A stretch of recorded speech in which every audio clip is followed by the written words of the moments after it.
So I'm up on the roof doing the catio, finishing the catio, and look who's up here with me. Look at that beautiful girl. Little Miss Fiona.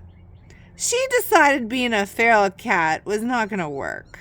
She decided that her little bratty sassiness, trying to kill her mom, was not the best idea for her. Because for somebody who likes to cuddle and snuggle and get lovies as much as she does, that just didn't fit her narrative. No. So she quit her little sassy frassy trying to eat me behavior, and now she follows me everywhere. She's my little Velcro kitty. She went from feral Fiona to Velcro Fiona. Right, Fiona? And I think she really loves her life, and she especially loves her new catio. And we especially love her. Don't we, Fiona? Don't we, pretty girl? Pretty girl.